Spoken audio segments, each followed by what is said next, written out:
참 예수님, 백석동 성당 이재원 율리오 신부님입니다. 자, 오늘은 이제 저번 시간에 이어서 이제 8번째 질문으로 넘어갈 건데요.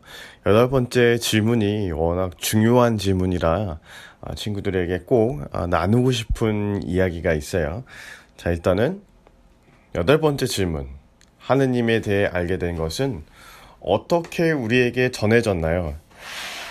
그러니까 여러분이 친구들이 제 유튜브를 보고 있다면, 교리를 보고 있다면, 뭐 별일 없으면 사실 대부분 이제 천주교 친구들일 테고, 또 친구들이 천주교를 다닌다는 것은 많은 경우에 이제 부모님이 아니면 부모님 중에 한 분이 천주교 신자분이시기 때문에 아마 이제 성당을 다니는 거겠죠. 어떻게 알게 됐을까? 그러니까 나 혼자 알게 된 게 아니라 부모님이나 친구나 누가 알려줘서 알게 된 거죠. 그래서 여기 뭐라고 나오냐면은 하느님의 백성인 그리스도인들은 하느님에 대해 알게 된 것을 입에서 입으로 다른 이들에게 전해 주었어요. 자, 입에서 입으로.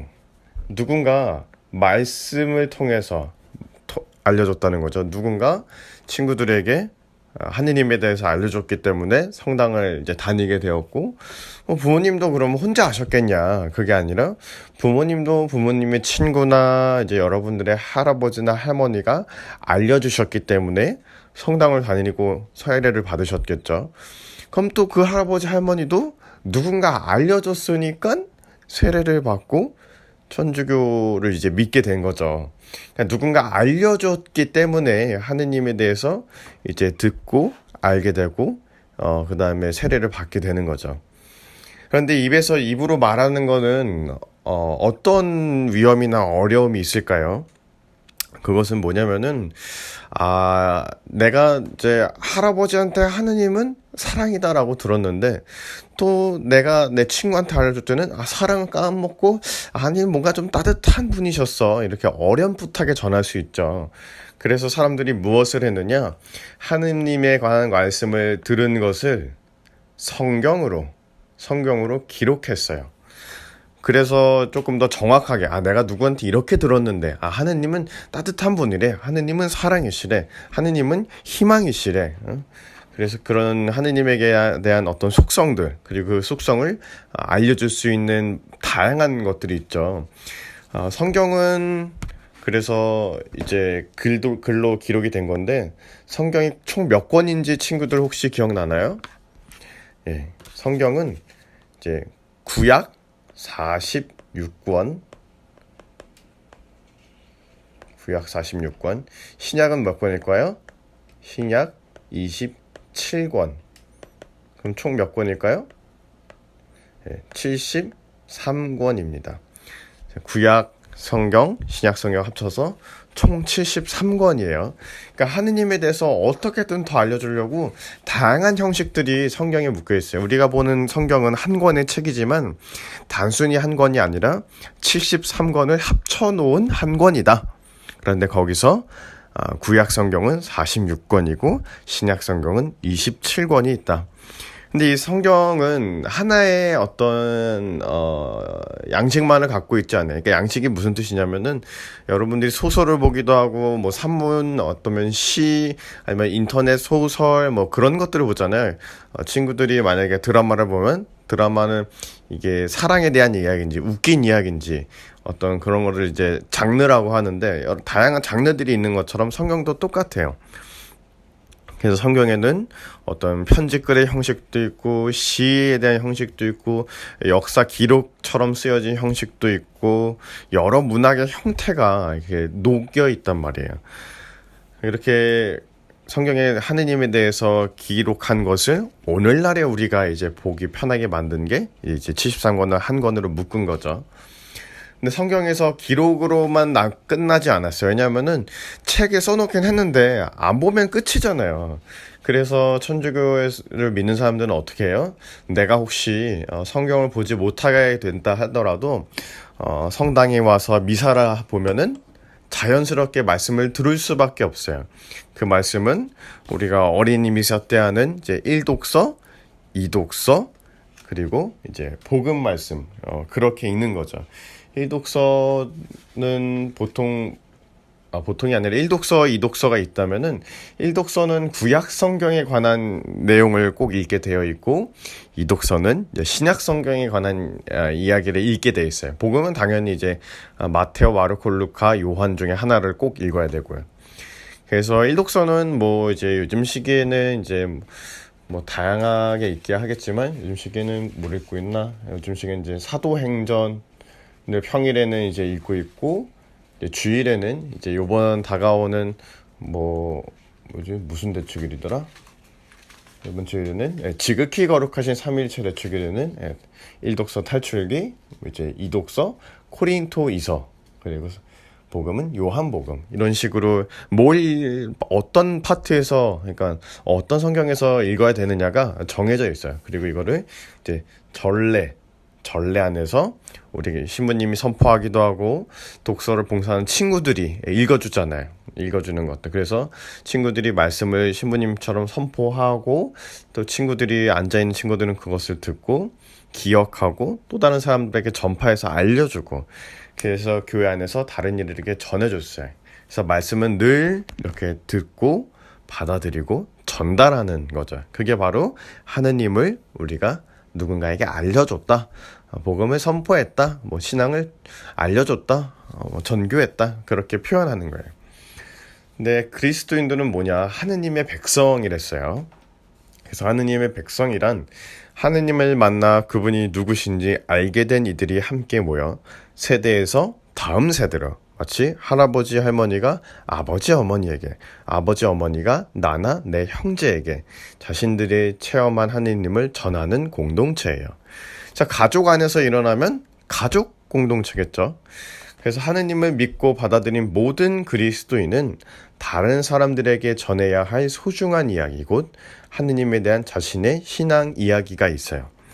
자신의 신앙 이야기가 있다는 거예요. 그러니까 꼭 어떤 성경에만 있고 그런 것이 아니라, 나는 하느님을 아까 얘기한 것처럼 사랑으로 체험했어. 하느님, 나는 조금 엄하신 아버지였지만 그 엄하심 덕분에 내가 나쁜 길로 가지 않을 수가 있었어. 내가 겪은 신앙의 이야기들, 그것을 체험이라고 하는데 신앙 체험들이 있기 마련이에요. 하느님을 믿다 보면은. 그래서 내가 체험한 하느님은 어떤 분이라는 것을 이제 내 가족이나 친구나 친한 친구에게 알려줄 수 있게 되는 거죠. 근데 우리는 어디 다니나 그랬죠? 우리는 성당을 다니죠. 성당이고 그 동시에 교회를 다녀요. 여기서 말하는 교회는 이제 개신교와의 어떤 구별되는 그렇다라기보다는 그리스도를 믿는 모든 공동체를 이제 교회 공동체, 교회라고 하는 거죠. 그래서 사람들은 교회라고 하면은 우리나라에서는 특히 교회 건물이나 혹은 개신교를 말하지만 사실 교회는 그리스도인을 믿는 모든 공동체 사람들을 말하는 거예요. 그래서 우리도 교회를 다니는 거고 이제 예수님 믿는 모든 사람들도 교회를 다닌다라고 말할 수 있는 거죠. 교회는 그렇고, 그럼 그리스도인이란 뭐냐? 세례를 받고 예수님이 세우신 교회의 일원이 되는 사람을 말합니다. 교회 공동체 한 사람으로 공동체에 들어오려면 세례를 받아야 돼요. 그래서 세례를 받게 되면 세례명이 생기게 되죠. 저는 이제 율리오라는 세례명을 받게 된 것처럼 신부님이 율리오라고 세례를 받게 되었는데 성인들도 많은 분들이 계시겠죠. 그래서 신부님은 율리오 1세 교황님이고 율리오 1세가 있다는 건 율리오 2세도 있다는 거겠죠. 이렇게 세례를 받고 나서 세례명이 생기게 되는데 친구들도 이제 코로나 때문에 집안에 있는 시간이 많아졌으니까 내가 앞으로 받고 싶은 세례명이 무엇인지, 아니면 내가 지금 이미 세례를 받았다면 내 세례명에 붙어있는 성인은 어떤 분이셨는지 한번 찾아보면 무척 좋을 것 같아요. 그러면은 내가 어떤 성인인지 알게 되었고 그 성인처럼 살고 싶은 노력을 한번 해볼 수 있겠죠. 그게 바로 하느님께 가까이 가는 좋은 방법 중에 하나예요. 자, 부모 혹은 친구들이 전하는 신앙이 무엇인지 논리적으로 설명하는 것보다 더 중요할 때가 있습니다.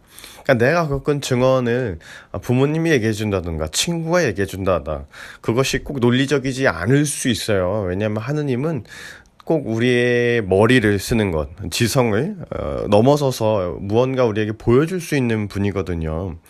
그래서 신앙을 증언한다고 이렇게 써놨는데, 때로는 증언한다는 게 뭐 바오로 사도처럼 막 풍랑하는 배에서 버티고 막 매 맞고 쫓겨다니고 꼭 그런 것만이 아니에요.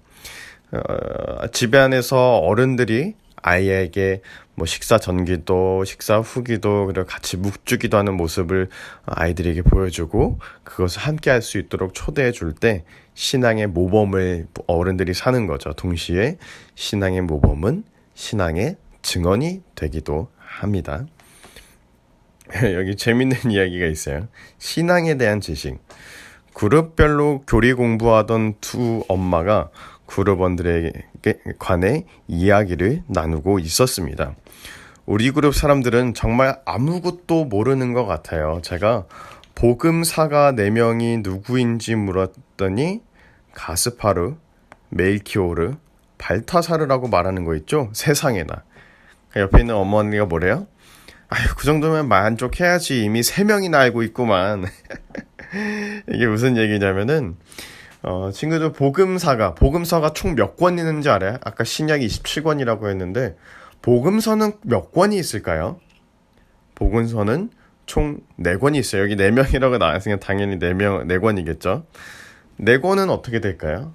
마테오, 마르코, 루카, 요한이죠. 근데 한 엄마는 그거를 이제 그룹 공부하는 사람들이 모른다고 한탄하는 다른 한 어머니는 그 3명이 맞는 줄 알고 3명이나 알고 있구만 그런 거죠. 근데 재밌는 것은 이 가스파르, 메일키올, 발타사르가 어떤 사람인지 알면 친구들이 나중에 여행할 때, 특히 이제 그리스도를 믿는 문화권의 사람들이 사는 곳을 여행할 때 이제 아주 뭐 친구들이 어디 가서 아는 척하기도 좋은 내용이에요. 가스파르, 메일키올, 발타사르는 뭐 하는 사람들일까요? 이분들은 이제 예수님을 찾아와 경배했던 동방박사 3사람, 뭐 3왕이라고 부르는데, 이 동방박사 3사람이 바로 가스파르, 멜키올, 발타사르라고 불려져서 그렇게 우리에게 알려져 있어요. 근데 이게 왜 재밌는 것이냐면은 신부님이 언젠가 이제 독일에 간 적이 있었는데, 독일 성당 문 앞에 누가 하얀색 분필로 이렇게 써놨더라고요. 숫자 20을 쓰고 플러스를 쓰고 C 플러스 M 플러스 B 플러스 20. 그러니까 20 더하기 C 더하기 M 더하기 B 더하기 20을 써놓은 거예요. 친구들이 혹시 볼 수 있을까 싶어서 이런 거예요. 20 더하기 C 더하기 M 더하기 B 더하기 20, 이렇게 여러분들 보시면은 이 구글 이미지 검색을 한 건데, 이렇게 하얀색 분필로 유럽 성당 문고리나 문 위쪽이나 벽 쪽에 이렇게 천주교를 믿는 사람들은 많이 써놨어요. 뭐 우리나라에서는 좀 보기 드문 경우인데, 이것이 무슨 뜻이냐면은 앞에 있는 20과 뒤에 있는 20은 연도예요. 그러니까 지금 오른쪽에서 두 번째 맨 위에 있는 걸 보면은 20이면은 2000년도고 맨 뒤에 20은 20년도죠. 그러니까 올해 쓰여진 거겠죠, 이거는. 그리고 더하기 C 더하기 M 더하기 B 더하기가 써져 있는데, 이게 바로 C는 뭐냐? 가스파르, M은 멜키올, B는 발타사르. 이 3사람이라고도 알려져 있는데, 동시에 맨 오른쪽에 구글 검색한 거 보면은 여기 이렇게 나와 있어요. 크리스투스 만시오네 베네디칸. 라틴어인데 무슨 뜻이냐면은 그리스도께서 이 집에 축복해 주시기를. 밑에 영어로 또 여기 May Christ bless the house라고 나와 있죠. 그래서 이런 것들이 써져 있으면 이분은 예수님을 믿는 분이시구나, 천주교 신자분이시구나, 이렇게 알 수 있어요. 그리고 이거는 매년 이제 2021년이 되면 또 매년 갱신이 되겠죠. 저 어디 가서 만약에 유럽을 여행한다던가 어디 여행할 때 이거 보면 저 집은 천주교 집안이구나, 혹은 성당에 써져 있으면 저기는 천주교 성당이구나, 다른 개신교회는 아니구나, 이렇게 알 수 있어요. 그래서 이런 거 알고 있으면 친구들이 식견이 넓어진 만큼 여행할 때 훨씬 더 재밌게 여행할 수 있게 됩니다. 자, 그리고 옆에 쪽엔 뭐라고 나와 있느냐?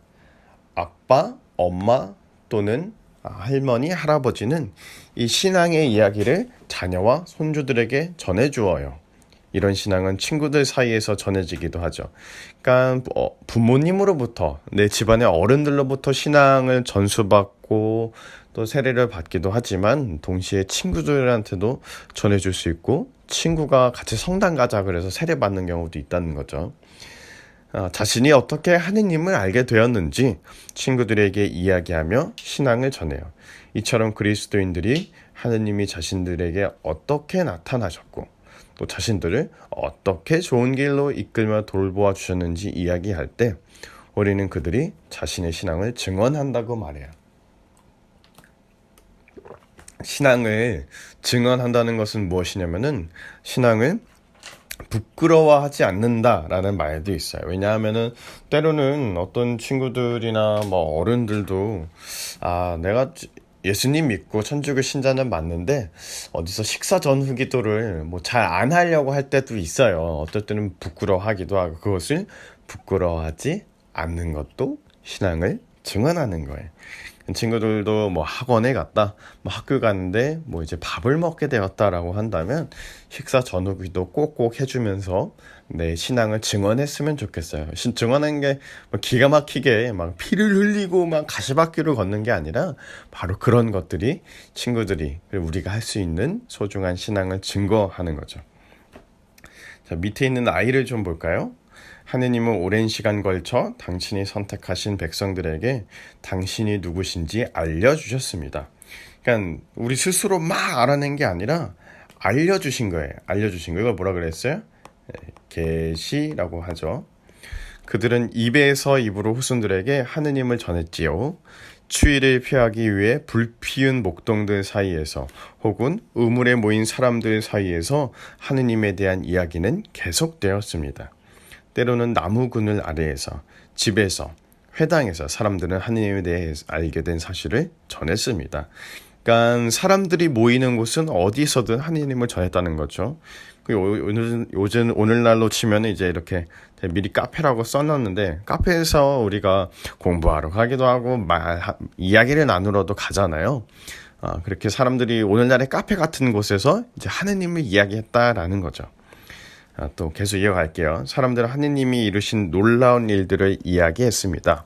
얼마 후 이렇게 입으로 내려오던 이야기를 모아 글로 적기 시작했습니다. 이 글이 모여 이스라엘 백성의 거룩한 책인 구약 성경이 되었습니다.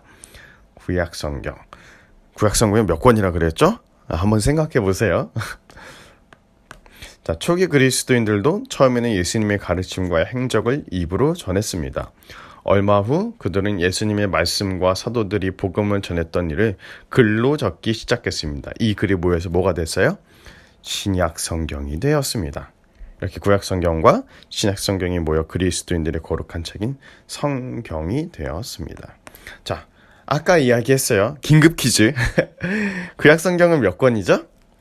46권. 신약은 아까 몇 권이라 그랬죠? 신약은 27권.